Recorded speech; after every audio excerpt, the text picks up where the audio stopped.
Hello and welcome to the Blackout Podcast with me, Paddy. And me, Freddie. Today we're joined by Altrincham FC first team manager Phil Parkinson. How are you today, Phil? Yeah, I'm good. Thanks for inviting me in, lads. Glad to be here. It's all right. We'll be discussing whether the 3 p.m. blackout across English football is beneficial for the Premier League, EFL and non-league football clubs up and down the country. We'll be covering the blackout from perspectives of a National League manager and a senior football journalist. Let's get into it, Phil. You've been at Altrincham now since the end of 2016-17 season. Almost 300 games. How are you finding it? Yeah, it's been fantastic, really. I mean, to have that longevity is a little bit unheard of. You're normally 18 months in a job, and that's about as long as it goes. Just look at the Premier League at the moment.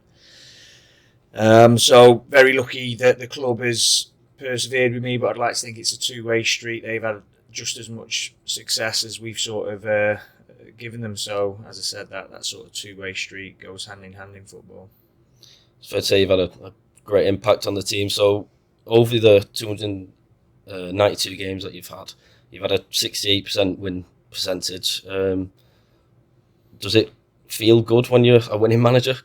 Yeah, definitely. But I think if you'd look at the percentages over my National League compared to the other divisions, obviously there's a contrast there. So statistics can be manipulated however you want them to look. But in the National League, we're not real big hitters. We're getting there. We're a work in progress. But yeah, it's a good statistic to have over my entirety there. It's probably a fair reflection over the entire time of being at Altrincham. But being in the top division in non-leagues are a lot tougher than them statistics suggest. It's really tough every week. Yeah. So over the course of your management, what are your best and worst moments over your time at the club? Saturday, actually, we had probably our biggest game. Well, when you talk about biggest games in terms of importance of games, and the club's built on FA Cup and FA Trophy runs, so it was the first time in 32 years we got to a semi-final of the FA Trophy, beating the likes of Wrexham on the way, which was quite a big feat for us to be able to do that.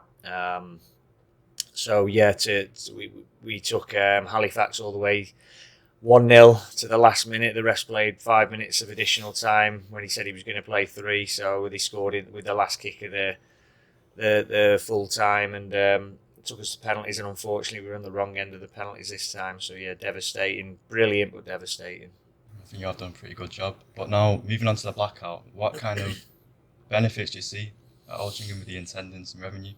I think, like all non-league clubs, there was a bit of concern with the live streaming that was happening with that Wrexham have brought to the table. Obviously, with their international ties, they've given great value to the division and the league, great awareness, and it was always going to go down a streaming service route. So, from our perspective, I think before the streams were happening, I think we would have been very reluctant to have agreed to that, because you would straight away worry about attendances dropping if people could watch a Man United, a Man City, which a lot of our fans are fall away fans from them games.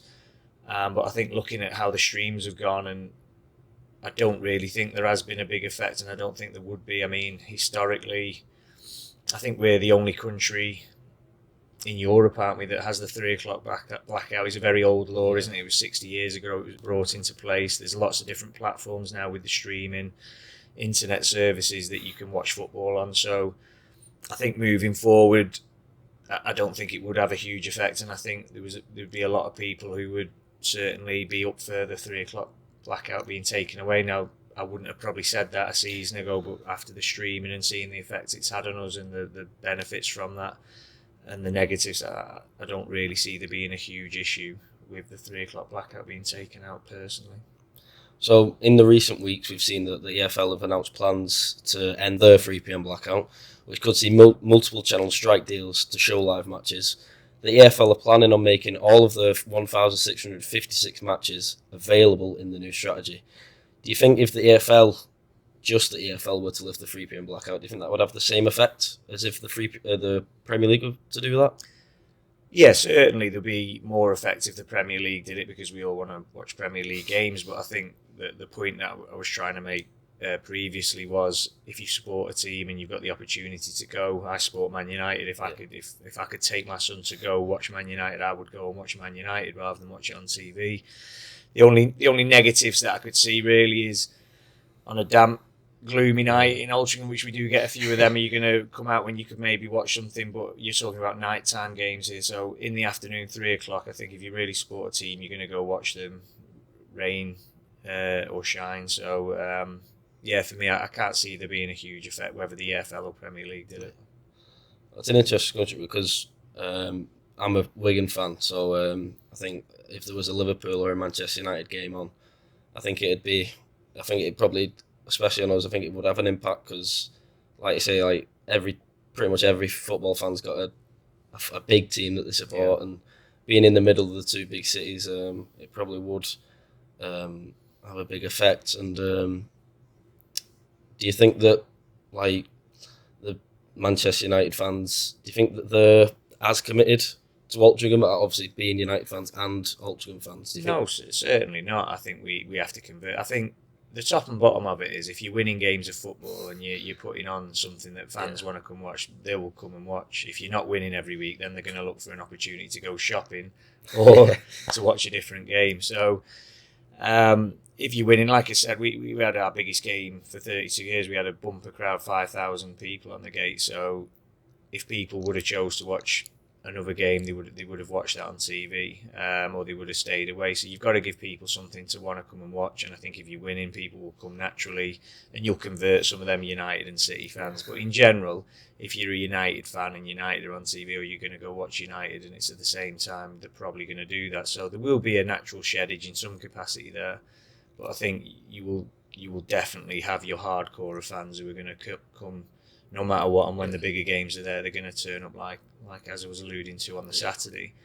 But then, obviously, TV games as well. So if you've got United Liverpool on TV and you can't get to it and it's on TV and it's a 3 o'clock kickoff, guess what? You're probably going to watch that on TV, aren't you?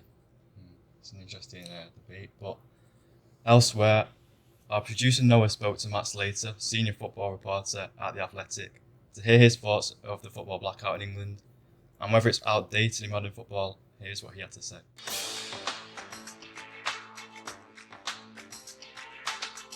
Yeah, I mean, perhaps, for a trial, certainly for something, for a change this seismic, this dramatic, you'd want the trial to be bigger and longer.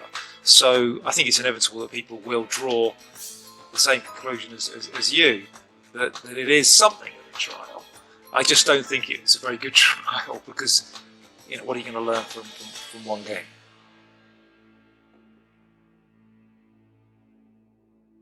People go to games for lots of different reasons, right? The biggest reason is because it's their team. They might have a season ticket, or they might just have might just go regularly. They go because it's their local team, or the pies are great, or come to non-league because you can get a pint, you can actually drink whilst you watch. If you throw another one in there, i.e., there's Premier League football on instead, or La Liga, or Serie A, or there's good football on at home, close to your fridge, on your big TV, where it's warm, you can control the temperature, you can walk out early if you want to, and you can leave your car in the driveway. If you give people that excuse, they might take it and not come to the game. That is the great thing.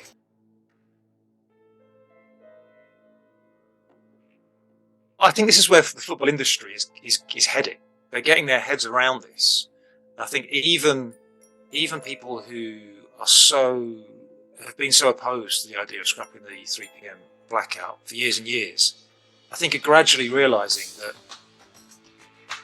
it's just becoming really hard to police because, my 11, 12-year-old kids couldn't find streams.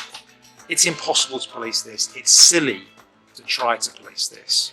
There's got to be a better way.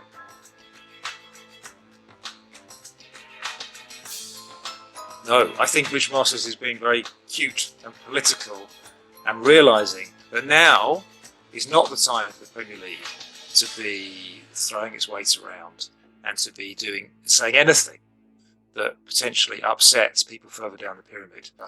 They're being quite savvy and letting other people take the lead because they don't want to appear to be the bully. So, of course, it's interesting to hear from both perspectives, especially from someone who's been working in the Premier League as a journalist. Do you have anything to add to that? Yeah, obviously it's interesting to see that Richard Masters and some of the corporate higher-ups at Premier League level are looking at the fans and maybe thinking that, taking care of the fans, but maybe not. We'll have to see. So yeah.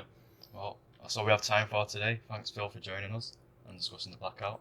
No, thanks for having me in. And thank you to everyone watching. Make sure to like and share the podcast, and we hope to see you again for the next one.